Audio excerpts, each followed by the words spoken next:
Hello, everyone, and welcome to another episode of Space Snacks. I am thrilled because I have Orestis Herodotou with me, and he is living in his own analog.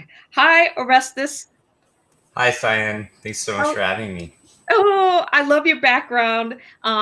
I can't wait to talk about the simulation that you're running right now, having been in many analogs myself. But first of all, I want to give our viewers out there an introduction to who you are. So, can you tell us a little bit about yourself and your background? Yeah, sure. So I'm uh, one of those people that kind of gets into a little bit of everything. I have a pretty short attention span sometimes, but I've always loved space. Um, when I was in high school, I had a really amazing opportunity to visit Arizona State University in Phoenix and be part of the Mars Student Imaging Program. And we were able to image craters on Mars with satellites that were actually orbiting there and meet the team, Dr. Christensen, one Yeah. of the main people that's been working on instruments that go into spacecraft that go to Mars. I've always been, a huge Star Trek fan. I've seen them all. Some I like more than others, and a science fiction fan. I think the genre has always kind of pushed me to explore and imagine the future, and a lot of that has led me kind of into technology. So today I find myself um, working as a software engineer at a company called Planet. Some people know us as Planet Labs, and we actually have a team that makes these CubeSats, and they're satellites that go into orbit, and we operate hundreds of them. There's about like 150 in orbit right now. They're about the size of a loaf of bread, and we're imaging the entire Earth every day. And so um, I've been working with that data, which is essentially remote sensing and geospatial data, looking at the Earth and trying to find ways to apply that to unlock kind of new insights and understand what's changing on Earth and how we're affecting those things. I that is fantastic. A couple of things. One, Arizona State University, because I got my master's and PhD, and I know Phil Christensen and the work that he's done, but also what you're doing with Planet. And we had Tanya Harrison on, and she says hi in the chat. And looking at the planet every single day, and those images. And so, do you actually help to process the imagery that comes down? Yeah, I actually work on a team called the analytics team. And so we've developed machine learning algorithms that can try to look at them automatically because at this point we're taking so many photos of the Earth and there's so much data covering most of the Earth's landmass every day that it's kind of impossible to see trends and pull out things on a large scale if you're just using the traditional way that people used to last decade of just looking at one photo at a time. Yeah, exactly. Well, I want to get back to this towards the end because what you've been learning from the planet data, especially during this time of COVID. But I want to get into the dome because everybody I know who's listening is like, what? The guy's living in a dome. What's going on here? And so, talk to me a little bit about how you ended up where you are right now. Yeah, definitely. So I've always been into geodesic domes, right? It's just a shape that it feels good to me. I love the geometry of them, and you know they've kind of played a symbol in pop culture around science fiction and the future. They represent sort of the house of the future, or you'll often see them in like moon bases or something on a space show or a space film.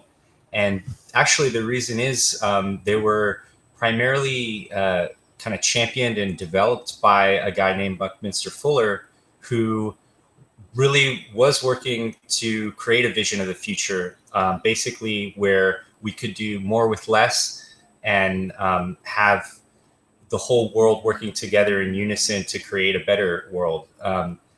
And his, concept around the dome was that it was the shape that could support the most volume with the least amount of materials, and could be effectively built around the world really easily to create shelters. And, anything from the military to different expos and world fairs use the dome. And I think by now everybody has seen a geodesic dome at least once in their life, hopefully.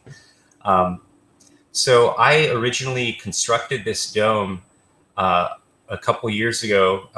I've pretty much like reconstructed it every year, just because it gets a little bit dirty, or I constantly find ways to learn how to modify it a little bit.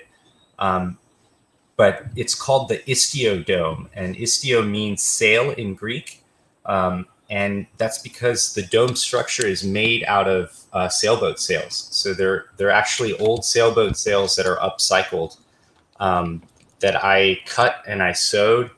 I took the sails to a local place that called Hello Stitch, that is like a sewing makerspace, and they let me use their industrial machine. I finally bought my own industrial sewing machine, and sewed and placed all the panels together to make this enclosure. And since then, I've used it to host a couple different events, a couple concerts, and invited the public and friends, and definitely space themed parties. The last one I had here was called Souvlaki Space Station, which, if you don't know what souvlaki is, it's delicious. Look it up, and you'll find it at a Greek restaurant.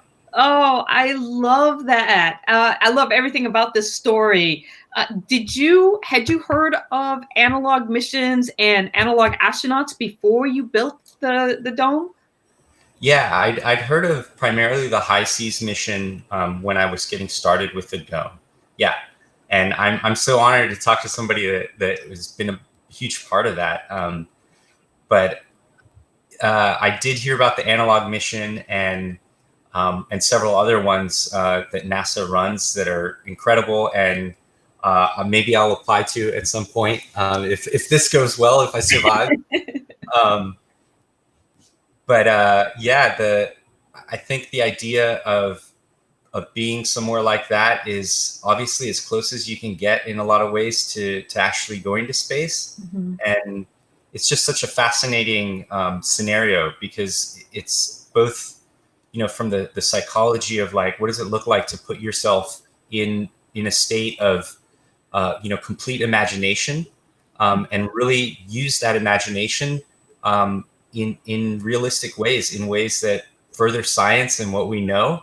I think that's amazing. And most of us don't get to kind of do that on a daily basis. Like we're sort of all constantly, something's pulling us back into our daily reality of like, got to go to work, pay my bills, and take care of business. But having the opportunity to really like explore that and also contribute so much back to what we know for our space program, I think that's an incredible thing. And part of the reason that I wanted to do this was that I think it's also, gives an opportunity for sort of a personal journey and exploration. So really what I wanted to do first and foremost was try to challenge myself. And there was definitely a point when I was preparing where I was just kind of excited that like I was going to do this, and yeah, this is going to be cool. And everybody, when I told them about it, were like, you're silly, you're crazy, but that sounds cool.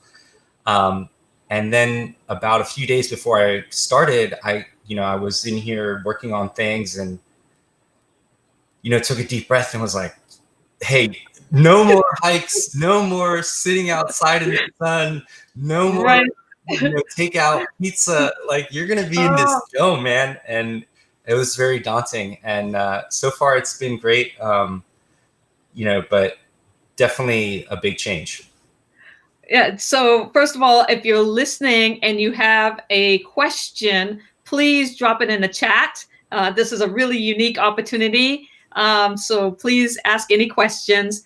And I want to get into, how long have you been living so far as an analog astronaut in the dome, and how long is the mission?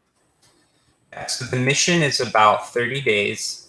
I've been I have 17 days remaining in my mission. So I'm a little bit almost halfway to my mission. Um, I did start living a few days before the official start, as like a shakedown. I spent a couple nights in here to make sure I wasn't, you know, gonna freeze to death or whatever. Um, and characteristically, this time of year, the weather is really nice. Where I live, it doesn't really rain except for the winter, January and February usually. But there was some rain, and sails are pretty waterproof, but Yes. um, definitely had to deal with some anomalous weather events, as I've called them, which gave me a handful of things to have to worry about. But I think I'm past that with the weather. The forecasts look good, so at this point everything's going smoothly, structurally speaking. I know all about that. And so when I lived in the high seas habitat the very first time, it had just been built. And so obviously, just kind of like you, the first time you live in it, you're figuring a lot of things out for the systems and testing stuff. But I just returned to high seas at the beginning of January for a 2-week mission. And out of the 14 days, man, it had to rain 10 days. Oh, And we had, leaks and stuff, and we were moving. It was buckets. And because like you said, the seams and stuff, it might leak here one time, but then over here a different day. And you're just like, wait, where's it going? So that was one of our challenges. yeah, I think geodesic domes can be a little bit controversial, because I think some people have pushed them like, this is like all regular houses are stupid and you should live in a dome. And, obviously that's probably not true. So people have criticized them for being leaky. From my experience, I think it's not the design, it's the implementation. And Right. I can tell you, there's definitely some places where I learned a lot when I was sewing, and constructing this was its own process. So it's not perfect. And I think for me, at some point building this, and I think during this project preparing for it, because this space was just empty, and now I had to put in all the sort of living subsystems and the things I thought I would need while being in here. And there's definitely something to being prepared for what you're setting out to do is very important. You want to think a lot about that. But there's also, sometimes you just got to get it done and, do it. And when it's just kind of a project that you're doing solo, you have to rely on yourself to just make it happen and get things prepared and done, and, be realistic and, deal with a little bit of water if it gets a little too hot in here. But so far it's been great. Well, Tanya Harrison is asking, what's been your favorite part of your mission so far? Honestly, I would say connecting with some of the people that I've reached out to. It's been great to have something like this to kind of rally around. And the name of the mission, Shelter in Dome, is obviously a bad pun on shelter in place. And the idea kind of came from really a joke in a conversation I was having with a friend on their birthday. And it was sort of like, well, why don't I just live in the dome for a month and whatever, I could live stream it or something. And I thought, wait, why don't I live in the dome? And I think it's, part of it is to kind of remind people like, hey, when I started out on Shelter in Dome, just like, or Shelter in Place, I went from working on my computer, finishing kind of late, sitting at my computer watching something on, TV, and just kind of feeling a little empty at the end of the day. You couldn't go anywhere. You didn't really have that connection with people.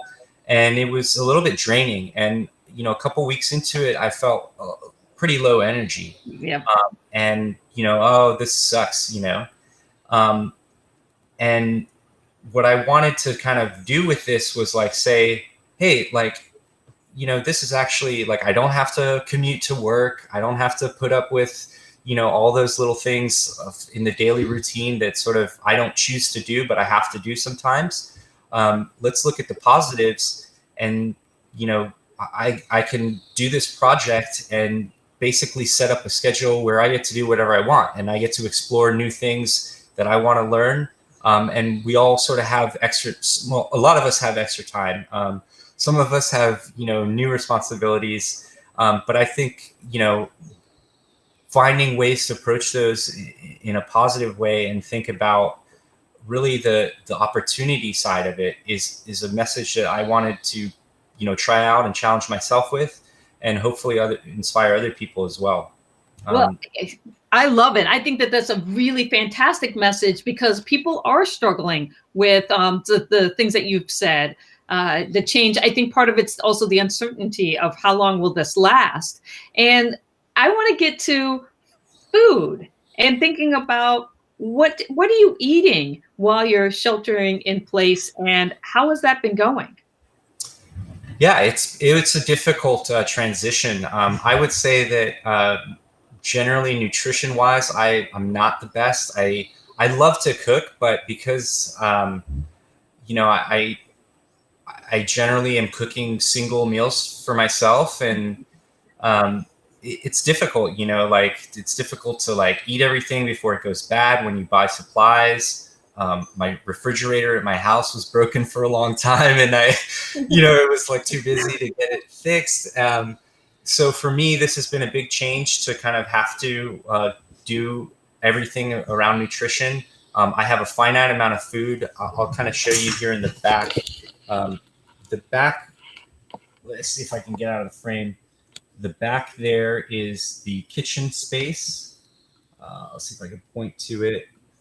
Right here. Oh, wow. And that little trapezoid there. And I have these 4 boxes of food and some condiments. And so did you bring in enough food for your entire mission? I did. I hope I did, actually. I don't know. We'll see. But yeah, so I had to figure out like, what can I bring in that's not going to go bad. So everything is like, and this mission was put together in pretty much a couple weeks, and some of the food stuff had to get done pretty quickly, because I had, my launch date that I was heading out, and I had a lot of preparations to make.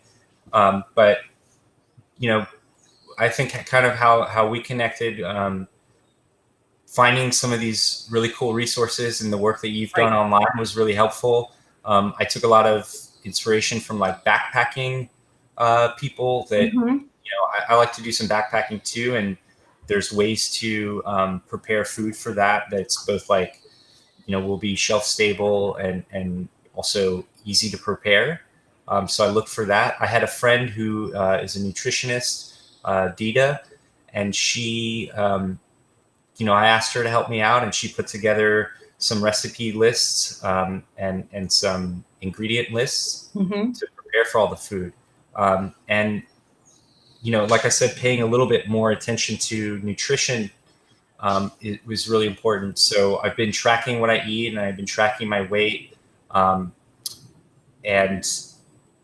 kind of understanding, what it means to eat certain portions or prepare them in certain ways that I can save them. Because there's no refrigerator. It's just all, stuff that's in those boxes. So, this is really fascinating, because the first mission I did for High Seas, it was 4 months, and it was a food strategy. It was funded by NASA to investigate food strategy for long duration space flight. So it was all shelf stable ingredients. And so thinking about what that means. And again, portion size, we had a refrigerator, but we were also making meals for 6 versus making meals for 1. Very, very different. Even at home, I find it hard to not make too much for just me and my husband. So what are your staple go-to? Like, is it rice? Is it beans? Is it pasta? Yeah, I think it's super different to cook for yourself versus others.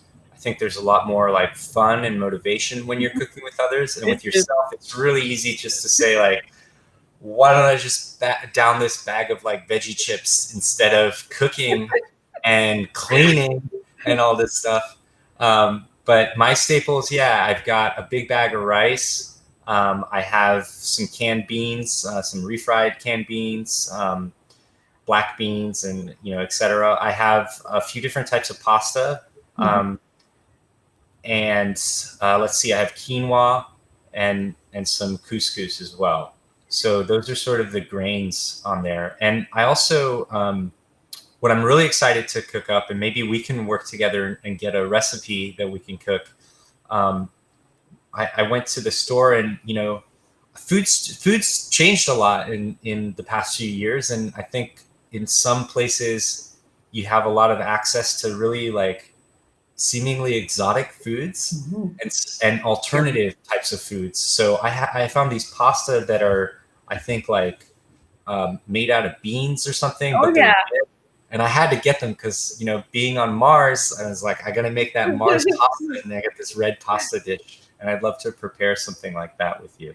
And that's and being gluten-free now, most of my pastas that I'm eating, all of my pastas are either plant-based or bean-based or something like that. So I'm definitely familiar with that. But are you growing anything? Are you? I am. This is my first time kind of doing this, but you'll see in the back here, and you can kind of get an update on my Instagram, but this red light here, there's 2 things growing, and I'll actually bring over one of them here so you can see up close, because I'm really excited about it too. Again, if you guys are watching and you have a question, please just drop it into the chat and we will get to it, because this is really great, huh? So these are microgreens that have been sprouting, and they're just starting to get little green leaves, but this is about 3 days in. And I'd never grown anything like this kind of inside at home before. The box back there is called the Trekkie method for growing hydroponics, and there's some lettuce plants in there. And that's kind of one of the examples of the types of things that you have the opportunity to do now, being at home, is kind of explore things like this. To get this set up, it's like you just need a container and water and some nutrients, and it's pretty simple. There's tons of resources online, and you're growing your own food, and it's not much effort either. Like that setup, you just kind of set it up, put it in some lights, and let it go. These guys, literally, it's like a chia pet. You just sprinkle the seeds and add water. In fact, I think you could grow chia like this. And it's amazing. I'm going to have this kind of fresh green salad to augment my diet with in probably another few days. It grows incredibly fast, and it's really fun to see that popping up, and it takes virtually no space. I love that. And in my first high seas mission, it was focused on the shelf-stable ingredients, so they didn't want us growing anything. But in my last mission, we had a vertical garden and it was beautiful because, again, we could every day see green life growing right there. And not only was the light kind of therapeutic and we wanted to sit by it, but also just having something green and alive, and then being able to eat that while in a habitat. Yeah, definitely. I think something that I think about quite a lot when we talk about going to Mars is that, and I think this is kind of a comment on our greater sort of relationship, technologically and as a society and civilization with our planet. Yeah. when we go to Mars, the we is not humans. It's Earth life. There's no humanity going to Mars without plants, without bringing our own tomato plants, and possibly, very shortly thereafter, things like chickens and apples and lemons. All these things will be from day one essentially grown there. Potatoes, like Mark Wahlberg. Yes. And if you think about it, that means that, a tomato plant is on Mars, growing there, just like, first tomato on Mars, like the tomato has colonized that, just like they were brought over, from the old world to the new world during the age of exploration. That concept is something really important to connect with, that, we as humans are not some separate entity, and we in fact are part of the life on Earth. And wherever we go, we will bring that. Unless, at some point we're all eating pills and, like Jetsons pills to stay alive, which we could probably do that too. But I think the way to go is not that way. And, the bigger point here is for us to understand that we kind of are on a spaceship. We are Starship Earth. Exactly. And, right now we're seeing this unprecedented kind of global cooperation around a certain cause. Like we have this target, we have this enemy, this virus, and we're doing incredible things together to, protect ourselves from it and protect our societies from it. I think going forward, we can ask, like, what are the other things that we need to be changing on Earth, and understand how much power we have, together to affect those things. And you're absolutely right. So much here that I want to continue to talk to you about. First of all, when you think about, what you're doing, the lessons that you learned, but also your job, working for Planet, and what you've seen about the changes that have happened as far as pollution wise and our impact as humans on our planet, and how that's changed during COVID. Can you talk a little bit about that? Yeah, definitely. There's so many journalists that have been using our imagery to find these really, interesting examples of how the world has changed. And it's anything from, cities that seem, empty from space, to parking lots full of airplanes that are just sitting there on the tarmac, grounded because no one's using them. Really, really interesting ways to see this stuff from space. And there's also, I got an email, for example, from a gentleman that works with the forestry department. And a lot of the types of surveys that they used to do, or that they do every year or every 5 years, they can't send people out to do that monitoring in the forest to check up on the health and, monitor fire danger and things like that. And so they're moving towards this capability that, our satellites and other types of sensors that, both people like NASA and the European Space Agency and other commercial operators are providing. We're really seeing an acceleration of this remote sensing revolution, as they call it, because people are understanding that, like, we have to continue to measure these things and monitor them. But when you can't go out there, you need to have kind of that eye in the sky to do it. Mm-hmm. Yeah, I imagine some of the insight and the data. Again, it's big data, and the what we're getting back and what we're going to learn from this is hopefully will change things for the better. Is what I imagine we are all hoping is going to happen. Yeah. But I want to talk to you a little bit, because you're also a sailor, and oceans and ocean pollution. And we live, when we think of the Earth, a lot of times we think of the planet and the land on land masses, but we're really a water world. And I know that really resonates and connects with you. And so how has sailing and the oceans impacted you as a person? Definitely. Great question. first off, again, for anybody to miss it, this dome is made out of sails, and these aren't these sails were on boats that have sailed on the ocean, for sure, that have done passages probably to Hawaii and back, from some of these boats that have been out there. And so that kind of connects me constantly with something bigger outside than just what's in the dome here.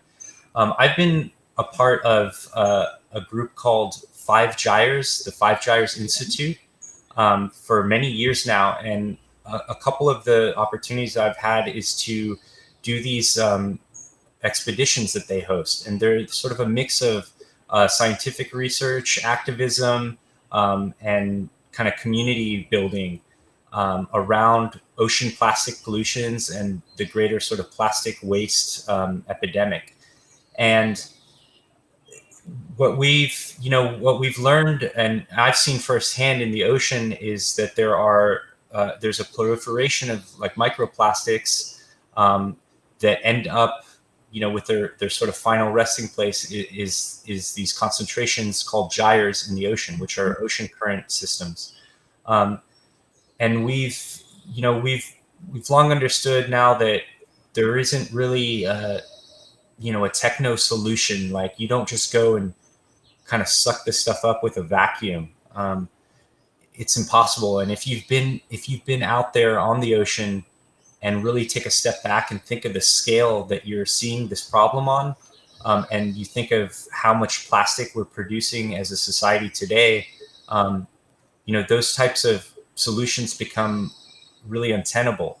Yeah. Instead, we want to think about how can we, redesign the products that we use and the lifestyles that we have to not create those things in the first place.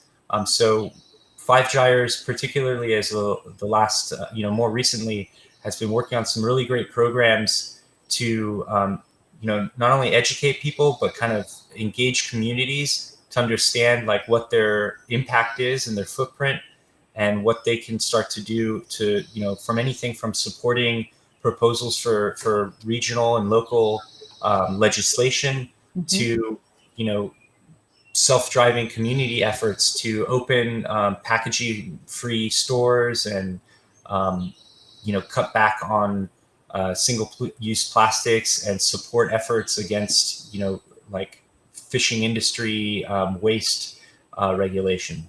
So I know that you're very passionate also about kind of recycling and reusing materials. And so can you relate of what you were just talking to about what you're learning now that you're almost halfway through your mission? What are some of the things that you've learned about, I guess, sustainability and self-sufficiency and all of those kinds of things? Yeah, I think, I'll give you an example with the lettuce. A couple of the lettuce plants have died, and you realize that, I don't have another lettuce plant to plant. And so if those don't make it through, supposedly I don't have lettuce. And being here for a month is probably a lot easier than anything that real astronauts will have to deal with going to Mars. Because like you said, what you bring there is all you have. And the idea of waste,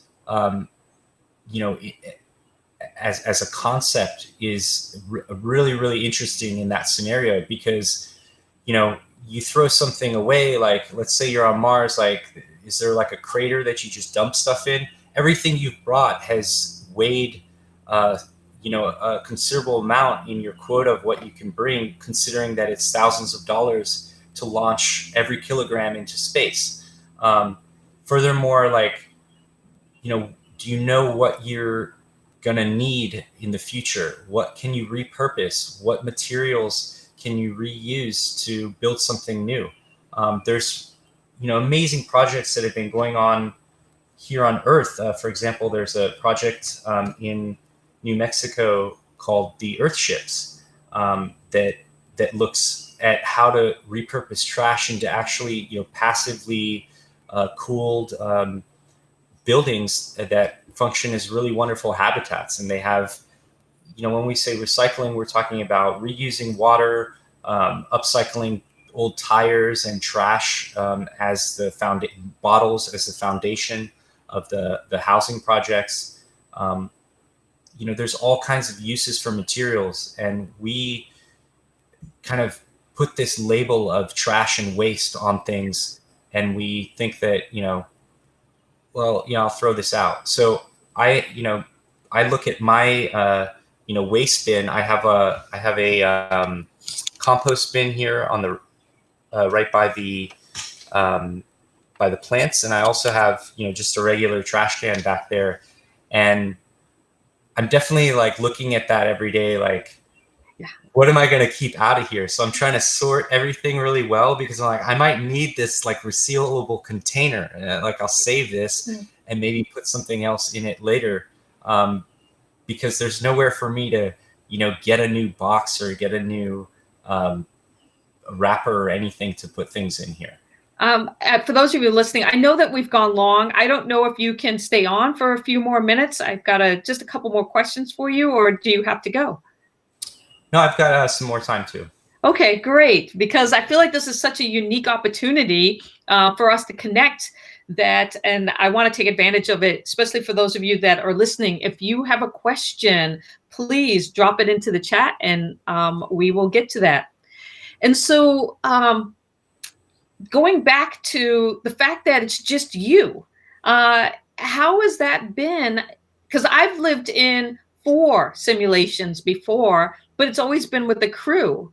I had people to chat with and to interact with and to cook with and to do all of these things. And so you are like Mark Watley from The Martian. You're going solo. Yeah, I think there's pros and cons, and it's not 100% solo, because I'm still going to work, and we're all working remotely, so I have maybe a little bit too many meetings every day with people. I wanted to put in the actual delay that it takes. Ask you about that. Yeah, about 20 minutes, but they wouldn't let me do that at work. I was like, sorry, I missed all the meetings this week. How do they feel about this? The people that you work with? It hasn't, I don't think, changed much for people. It's just kind of a funny background that they see when they log in to a meeting with me. But we have a lot of really, fun people that I work with, and the apps that we use can put like a background image behind whatever you're doing, and so they've already kind of all have some funny background image. A lot of them are, the bridge of the USS Enterprise from Star Trek already. Yes. So they're just kind of like, is that real or is that fake? And they're like, oh, well, you're actually in a dome. What are you doing? Well, what about your family and friends? Yeah, they've been really supportive. My mom kind of was chuckling. I think they kind of expect some stuff like this from me at this point. They're kind of like, oh, yeah, that sounds like something Orestis would do. So they've all been really supportive. A couple of my friends had, like I said, one of them helped me put together the menu. My mom kind of looked at the nutrition as well. She's an amazing cook. Other friends have, offered to get me things and bring things in, and and I've been like, well, I can't really, technically I'm on Mars, so you can't really send me anything, but it's great knowing that if I need something, that resupply mission will, be available. And a lot of them help me sort of prepare things for the dome in the beginning, from, holding up pieces of wood while I like measure it or whatever, to, just talking through the ideas with me. We, living in the high seas habitat for 4 months, we did get a resupply mission. The spaceship landed successfully. And so having been in for halfway, is there anything that you miss or wish you had with you now? Yeah, I mean, I think there's definitely things I miss, right? So far, I think I'm pretty well equipped for what I have. I had to make sort of my own rules for this mission, this analog, and one of them is that I can visit the house to take a shower. originally I was, had planned to make like a little annex to the dome and put in like a compostable toilet, but I really didn't have time to focus on that part of it. And I'm about, 40 feet from the door to my house, in my yard here.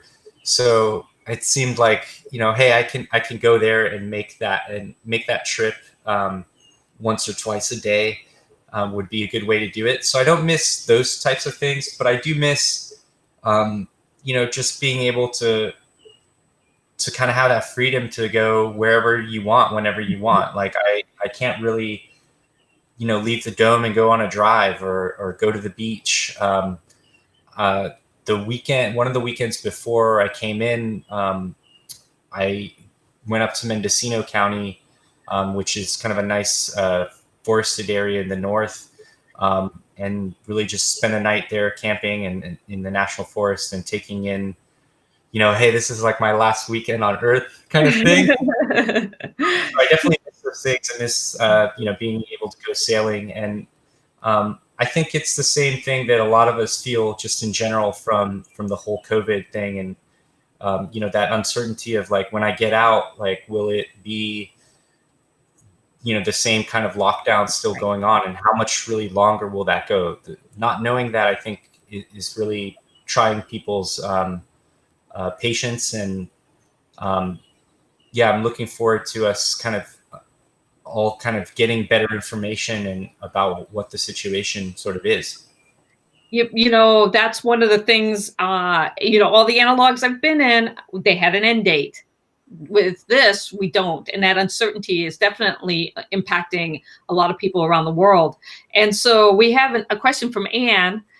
She says, how can we do better on Earth with what you are applying to sustain and repurpose items? Like, are there any takeaways or insights that you've gotten so far? I know you're only halfway through your mission, but any thoughts?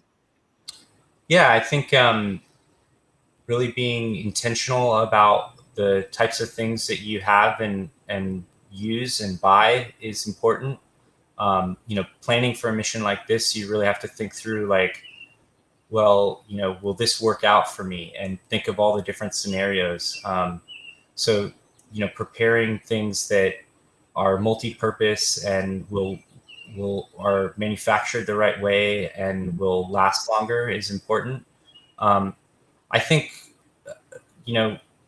what we can learn from this, for me, this project and like most things that I do, they are the accumulation of really a lot of experiences that I've had over time. And so, for example, here, this is an experience that comes from, the time that I've spent with these groups in my own community around sustainability and plastic reduction.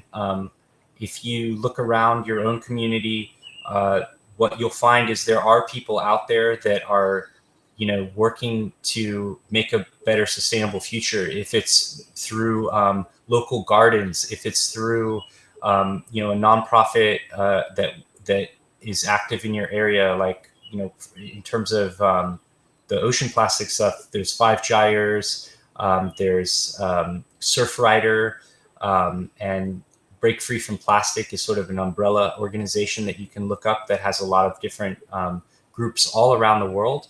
But there's all kinds of different efforts, and connecting with those people is a really incredible experience, because you'll see examples of people doing things that you've been thinking of, but haven't been able to.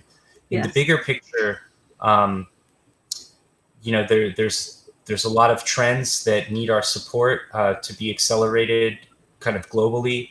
Those things are the types of more comprehensive approaches that we require to infrastructure, from both like banning materials or products that are really harmful, like a lot of throwaway single-use things. Those efforts need your attention, need your support. So get out there, learn about them, and find out how you can be an activator in that community locally.